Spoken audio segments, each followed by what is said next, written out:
ఒక పట్టణంలో ఒక భిక్షగాడు అడుక్కుంటూ వెళ్తాడు. ఒక అతని దగ్గరికి వెళ్ళి, భవతి భిక్ష అంది, అయ్యా నాకు 10 రూపాయలు ఇవ్వమంటాడు. అతను, నేను నీకు డబ్బులు ఇవ్వను అంటాడు.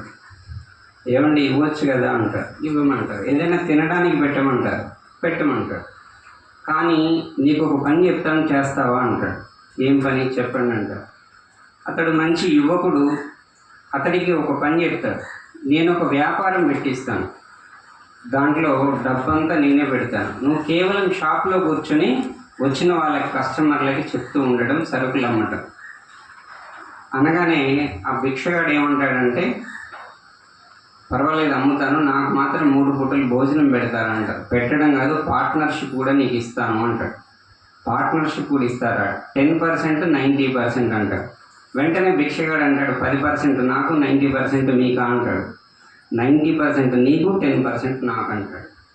భిక్షగాడు ఆలోచిస్తాడు, డబ్బులు పెట్టి మొత్తం అంతా చేసి 10% ఆయన తీసుకోవడం ఏంటి, 90% నాకు ఇవ్వడం ఏమిటి, ఏదో విచిత్రంగా ఉంది. అయినా ఏముంది, భోజనం పెడతాడు, డబ్బు ఇస్తే రూపాయి ఇచ్చినా దొంగకి చెప్పైనా లాభమే కదండి. పర్వాలేదని అనుకొని ఆ వ్యాపారానికి ఓకే చేస్తారు. ఓకే చేసి వ్యాపారం కొద్ది రోజులు సాగుతూ ఉంటుంది. 1 సంవత్సరం, 2 సంవత్సరాలు.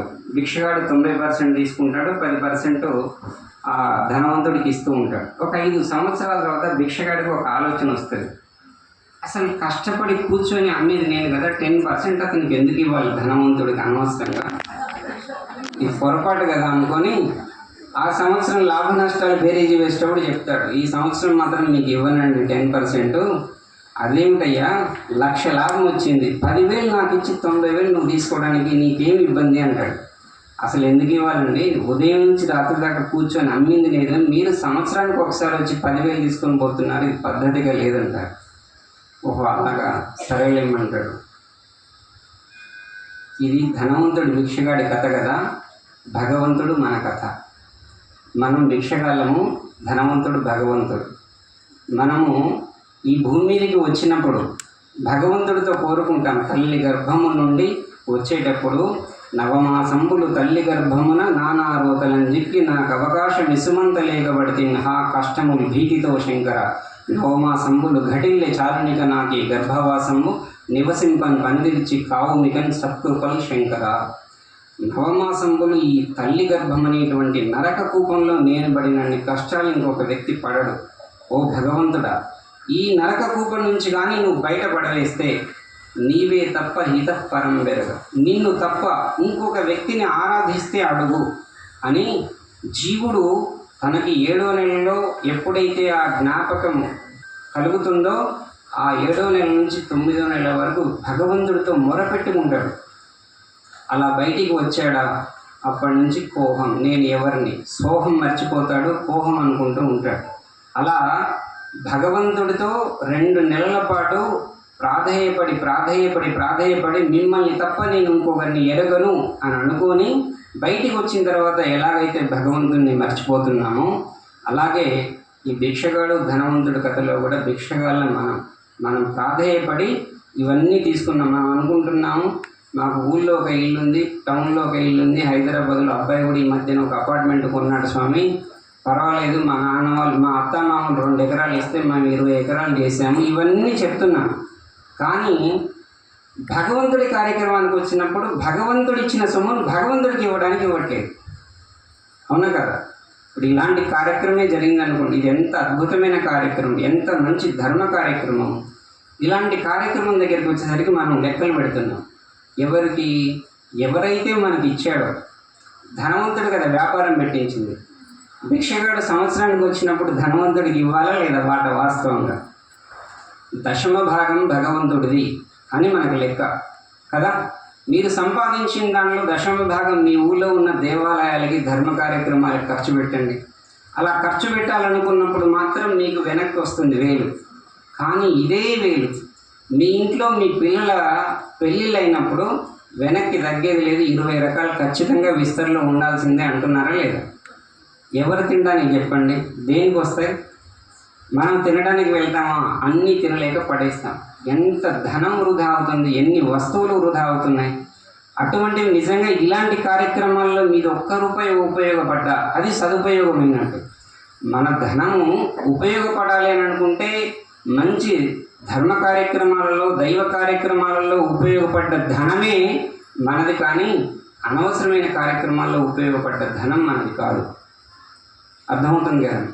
అలాగే ఎలాగైతే భిక్షగాడు ధనవంతుణ్ణి మర్చిపోయాడో, అసలు ఈ సృష్టిలోకి వచ్చిన తర్వాత, ఈ సంసార బంధంలో చిక్కుకున్న తర్వాత అసలు ఒడ్డు ఎటువైపు ఉంది, తీరం ఎక్కడి వరకు ఉందో తెలియక, దిక్కుతోచక తెలియనటువంటి పరిస్థితుల్లో నేను ఉన్నాను నాయన, నీకు ఒక దారి చూపిస్తానని ఒక గురువు వచ్చి చక్కగా మనకన్నీ తెలియజేసి తను తెలుసుకున్న అనుభవ జ్ఞానాన్నంతా రంగరించి మనల్ని ఒకవైపుకు తీసుకువెళ్ళిన తర్వాత, మనం ఒడ్డుకు వెళ్ళిన తర్వాత గురువు గారిని మర్చిపోవటం అంటే దీన్ని కృతజ్ఞనుడు అంటారు. శాస్త్రంలో కృతజ్ఞనుడికి చాలా దారుణమైనటువంటి దోషం కలుగుతుందని చెప్తుంది. ఎందుకంటే మీరు దేవాలయానికి వస్తారు, దేవాలయంలో మాట్లాడినటువంటి భగవంతుడు ఉంటాడు, అవునా కదా? మదనమోహన్ గోపాలుడు మీతో మాట్లాడతారా? కానీ అక్కడ చేసే అర్చక స్వామితో మాట్లాడతారు, అవునా కదా? అర్చక స్వామి ఏం చెప్తారు? మీ కష్టాలు చెప్తే, అమ్మ మదన గోపాలుని ఇలా మీరు చేసుకోండి, ఇలా తలుచుకోండి, ఫలానా విష్ణు సహస్రనామం రోజుకు ఒకసారి పారాయణం చేయండి, శనివారం 9 సార్లు చేయండి.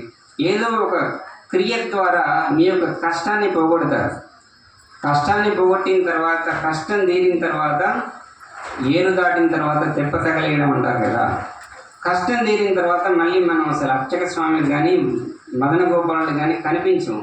ఎందుకు? మనకు అయిపోయింది కదా, మన కష్టం తీరిపోయింది. మానవుడి యొక్క సహజ స్వభావం ఎలా ఉంటుందంటే, తను చేసిన పనుల వల్ల లాభం కలిగింది అనుకోండి, తన మేధస్సు అంటాడు. కానీ భగవంతుడి అనుగ్రహం వల్ల కలిగిందని ఎక్కడా చెప్పాడు. సార్ నేను ఒక్కసారి ప్లాన్ వేసానంటే ఖచ్చితంగా జరిగి తీరాల్సిందేనండి అంటాడు. కావలి గుడ్లూరు రోడ్లో ఒకవేళ డెవలప్ అవుతుందని అనుకుంటే ఒక 5 ప్లాట్లు కొన్నాడు అనుకోండి 10 లక్షలకి, 70 లక్షలు వచ్చాయనుకోండి, ఇది నేను ఎప్పుడో ఊహించుకున్నాను స్వామి, ఇప్పుడు కాదు, నా టాలెంట్ మామూలుగా ఉండదు అంటాడు. అది కానీ రివర్స్ అయ్యి 1,00,000కి పోయింది అనుకోండి, కరెక్ట్గానే వేసాను కానీ విధి వక్రీకరించింది అంటాడు. అంటే చెడు చేస్తే భగవంతుడు చేసినట్టు, మంచి చేస్తే నీ తెలివితో చేసినట్ట. అలాగే మనం ఒక గురువు గారిని ఆశ్రయించి గురు ద్వారా, గురువు అంటే మామూలుగా చాలామంది చెప్తుంటారు, చాలా రకాలుగా సంగీతం నేర్పించిన వాళ్ళని, హార్మోనియం నేర్పించిన వాళ్ళని గురువు అంటారు. కాదండి, మనల్ని అంధకారంలో కొట్టుమిట్టాడుతుంటే ఇటువంటి అంధకారం నుంచి జ్ఞానం వైపుకు తీసుకువెళ్ళి వెలుతురు వైపుకు తీసుకెళ్ళినటువంటి వ్యక్తి పేరు గురువు. అంతేగాని మిగిలిన లోక విద్యలన్నీ నేర్పించే వాళ్ళకి మాస్టర్స్ అని పేరు. అంటే ఆ వృత్తిలో వాళ్ళు నైపుణ్యం కలిగినటువంటి వాళ్ళు. కానీ గురువు ఒక్కడు మాత్రమే మళ్ళీ తల్లి గర్భంలోకి రాకుండా ఏదైతే ఒక విద్య ఉందో, అధ్యాత్మ విద్య, బ్రహ్మ విద్య, ఆ విద్యను మనకి నేర్పి మనల్ని మళ్ళీ తల్లి గర్భంలోకి రాకుండా చేసేటువంటి వ్యక్తి ఎవరైతే ఉంటారో ఆ వ్యక్తికి గురువు అని పేరు. అందుకే వివేకానందుడు ఒకసారి అంటారు, అజ్ఞాన తమంచే ఆవృతంబైన ఒక్కని అంతరంగ మార్గంబునందున విజ్ఞాన భాస్కరావిర్భూత కిరణంబు నొందేని వ్యాపింప నోపుదేని నాదు జన్మము సఫలము కాదే మనసు అంటాడు.